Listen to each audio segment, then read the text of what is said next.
नमस्कार साथियों, आज मैं आपके सामने एक महाभारत से संबंधित एक छोटी सी कहानी आपके सामने पेश करूंगा। अगर ये कहानी आपको अच्छी लगे तो मेरे चैनल को सब्सक्राइब करें, लाइक करें और इस वीडियो को अपने मित्रों में शेयर करें। महाभारत के युद्ध का 13वां दिन समाप्त होने को था। सूर्य धीरे धीरे पश्चिम की ओर ढलने लगा था। युद्ध भूमि में कोहराम मचा था। कौरवों ने गुरु द्रोणाचार्य के नेतृत्व में चक्रव्यूह की रचना की थी, जिसे भेदने में केवल अभिमन्यु सफल हुआ था। लेकिन वह अकेला वीर कौरवों की विशाल सेना से गिरकर वीरगति को प्राप्त हो गया। जब अर्जुन को यह समाचार मिला कि उसके पुत्र अभिमन्यु को कायरता से घेरकर मार दिया गया है, तो उसका क्रोध 7वें आसमान पर पहुंच गया। आइए मेरे सभी मित्रों, अगर चैनल पर पहली बार आए हों तो सब्सक्राइब जरूर करें, लाइक करें और अपने मित्रों में शेयर करें। हमें आपके सपोर्ट की पूरी ज़रूरत है, इसलिए आपसे निवेदन है कि इस चैनल को फुल सपोर्ट करें। अर्जुन की आंखों में अग्नि जल उठी। उसने प्रतिज्ञा की, यदि कल का सूर्यास्त से पहले मैं जयद्रथ का वध नहीं कर पाया तो मैं स्वयं अग्नि में प्रवेश कर प्राण त्याग दूंगा। इस प्रकार की प्रतिज्ञा अर्जुन ने की। अर्जुन ने प्रतिज्ञा की कि अगर कल का महाभारत का युद्ध होगा तो उसमें सूर्यास्त से पहले मैं जयद्रथ का वध कर दूंगा। अगर मैं जयद्रथ का वध नहीं कर पाया तो स्वयं अग्नि में प्रवेश कर जाऊंगा। इस प्रकार की प्रतिज्ञा पार्थ ने ली। यह सुनकर पांडव शिविर में चिंता की लहर दौड़ गई। उधर दुर्योधन और उसकी सेना में आनंद था। जयद्रथ को सुरक्षित रखने के लिए कौरवों ने एक अभेद्य सुरक्षा कवच तैयार किया। द्रोणाचार्य, कर्ण, कृपाचार्य, अश्वत्थामा और अन्य महारथी उसे चारों ओर से घेरकर खड़े हो गए थे। अगले दिन जैसे ही सूर्य उदय हुआ, अर्जुन युद्ध भूमि उतरते ही बाणों की वर्षा करने लगे। उनकी गति अजेय थी, परंतु कौरवों की सेना जयद्रथ की रक्षा में डटी रही। अर्जुन जब भी आगे बढ़ते, कोई न कोई महारथी आकर उन्हें रोक लेता। दिन बीतता गया। सूर्य धीरे धीरे अस्ताचल की ओर बढ़ने लगा। अर्जुन ने भरसक प्रयास किया, परंतु जयद्रथ तक पहुंच पाना असंभव प्रतीत होने लगा। जब सूर्यास्त का समय निकट आया तब श्री कृष्ण मुस्कुराए। उन्होंने अपनी दिव्य माया से सूर्य को ढक दिया, जिससे समस्त युद्ध भूमि में अंधकार छा गया।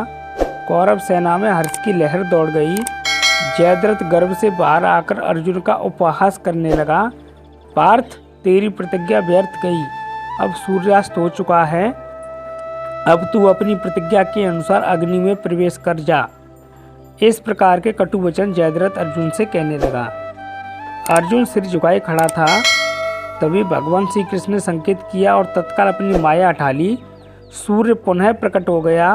कौरव सेना स्तब्ध रह गई। जयद्रथ के चेहरे का रंग उड़ गया और भगवान श्री कृष्ण गरज कर बोले, हे अर्जुन, यही समय है, अपनी प्रतिज्ञा पूरी करो।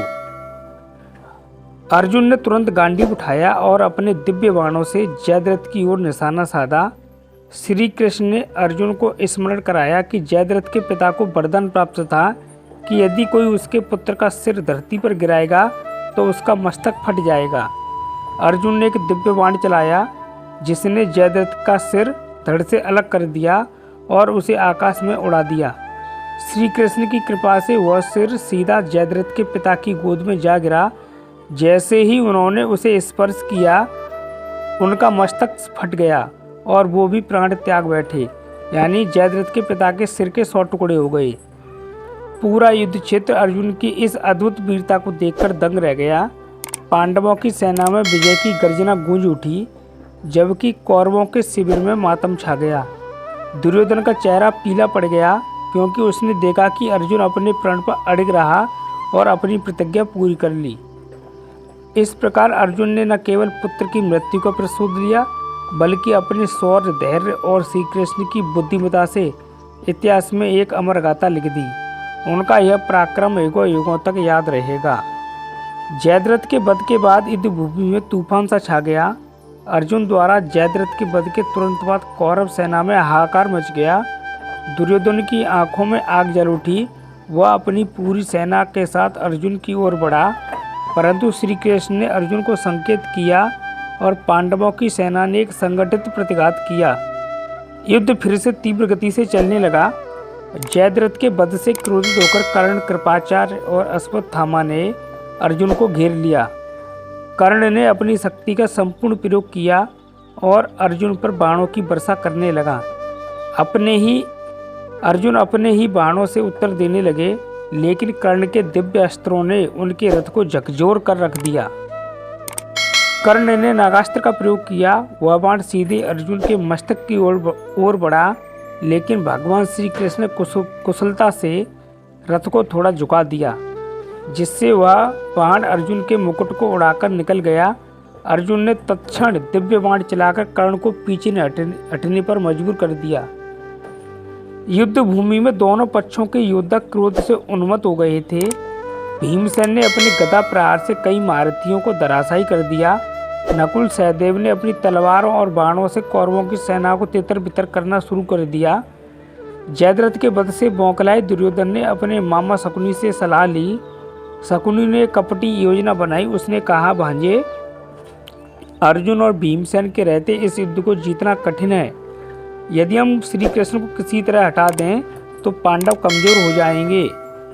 दुर्योधन ने तुरंत अपनी सेना को आदेश दिया कि वे युद्ध में छल कपट का सहारा लें और श्री कृष्ण को युद्ध भूमि से अलग करने की कोशिश करें। लेकिन यह चाल स्वयं श्री कृष्ण से छिपी नहीं थी। वे मुस्कुराए और अर्जुन को संकेत दिया, पार्थ, अब समय आ गया है कि इस युद्ध को निर्णायक मोड़ दिया जाए। हमें दुर्योधन को पूरी तरह परास्त करने की दिशा में बढ़ना होगा। जैसे ही भीम और दुर्योधन का फिर से टकराव हुआ तो भीमसेन पहले ही दुर्योधन के छल से क्रोधित थे। उन्होंने दुर्योधन को ललकारा, दुर्योधन, अब तेरा अंत निकट है। तेरा अधर्म अब अधिक दिनों तक टिकने वाला नहीं है। दुर्योधन भी गदा लेकर युद्ध भूमि में आ गया और दोनों के बीच भयानक द्वंद्व युद्ध शुरू हो गया। धरती कांप उठी। पूरी सेना सांस रोककर ये युद्ध देखने लगी। भीमसेन ने अपनी गदा से दुर्योधन को कई बार घायल किया, लेकिन दुर्योधन अपने गुरु बलराम द्वारा सिखाई गई गदा तकनीकी से बचता रहा। युद्ध में श्री कृष्ण और अर्जुन लगातार दुर्योधन की गतिविधियों पर नजर रखे हुए थे। अर्जुन को ज्ञात था कि दुर्योधन का सबसे बड़ा बल उसकी जंघाएं थीं, जिन्हें वो हमेशा युद्ध में बचाता था। दुर्योधन की बेचैनी और बढ़ती जा रही थी। उसने कर्ण को बुलाकर कहा, मित्र, अब समय आ गया है कि तुम अपनी शक्ति का संपूर्ण प्रयोग करो। अर्जुन को हराने का अवसर यही है। यदि तुमने उसे परास्त कर दिया तो हमारी विजय निश्चित होगी। कर्ण ने अर्जुन को धनुष को ऊंचा उठाया और घोषणा की कि आज मैं अर्जुन का संहार किए बिना विश्राम नहीं करूंगा। यह सुनकर कौरव सेना में उत्साह जाग उठा।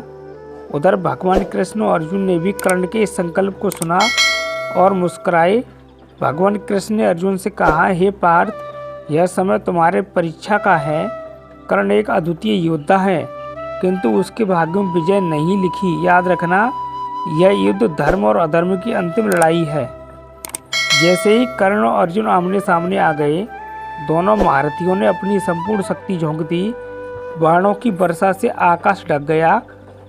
कर्ण ने शक्ति अस्त्र का प्रयोग किया, लेकिन अर्जुन ने अपने दिव्य बाणों से उसे निष्फल कर दिया।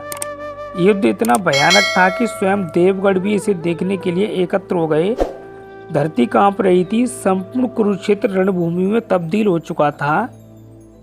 कर्ण ने अर्जुन पर नागास्त्र चलाया। श्री कृष्ण ने अपने पैर से रथ को थोड़ा नीचे कर दिया, जिससे वह नागास्त्र अर्जुन के मुकुट को उड़ा ले गया। अर्जुन ने तत्क्षण अंजलि छोड़कर श्री कृष्ण को प्रणाम किया और अपनी प्रत्यंचा को खींचा। युद्ध के बीच कर्ण का रथ एक दलदल में फंस गया। उसने दुर्योधन की सहायता की दृष्टि से देखा, लेकिन कोई भी उसकी सहायता को आगे नहीं बढ़ा। कर्ण ने अर्जुन से कहा, धर्म युद्ध में जब योद्धा शस्त्रहीन हो तो वार करना अधर्म है। मुझे अपना रथ निकालने दो, फिर युद्ध करना। लेकिन श्री कृष्ण ने अर्जुन को स्मरण कराया कि किस प्रकार कर्ण ने अभिमन्यु को अकेले घेरकर निहत्था मार दिया था। उन्होंने अर्जुन को आदेश दिया, अब समय आ गया है पार्थ, अपना दिव्य बाण छोड़ो। अर्जुन ने ब्रह्मास्त्र का संधान किया और कर्ण पर चला दिया। कर्ण का सिर धड़ से अलग होकर दूर जा गिरा। संपूर्ण कुरुक्षेत्र में शांति छा गई। कौरव सेना कर्ण की मृत्यु से भयभीत हो गई। कर्ण के वध के बाद दुर्योधन की आशाएं समाप्त हो गईं। उसने अपने गिने चुने सेनापतियों के साथ अंतिम युद्ध लड़ा, लेकिन अंततः भीमसेन ने गदा युद्ध में उसकी जंगा तोड़कर उसे परास्त कर दिया। कुरुक्षेत्र युद्ध का पट्टाक्षेप हो चुका था। अधर्म पर धर्म की विजय हो चुकी थी। श्री कृष्ण ने अर्जुन की ओर देखा और कहा, आज केवल एक योद्धा नहीं मरा, आज अधर्म का अंत हुआ है। किंतु याद रखना पार्थ, यह विजय केवल शस्त्रों से नहीं बल्कि धर्म की रक्षा के लिए हुई है। अर्जुन ने अपनी धनुष्मान रख दिए और संपूर्ण कुरुक्षेत्र पर विजय गर्जना गूंज उठी। इस प्रकार महाभारत का यह अध्याय समाप्त हुआ, किंतु धर्म और अधर्म की यह गाथा युगों युगों तक अमर रहेगी। मेरे मित्रों, अगर आपको ये स्टोरी थोड़ी सी भी जरा सी भी अच्छी लगी हो तो हमारे चैनल को सब्सक्राइब जरूर करें, लाइक करें, शेयर करें और अपने मित्रों में इस चैनल को जरूर शेयर करें और कमेंट करके बताएं, सुंदर सुंदर कमेंट करके बताएं कि वीडियो कैसा लगा। Thank you, thanks for watching, धन्यवाद।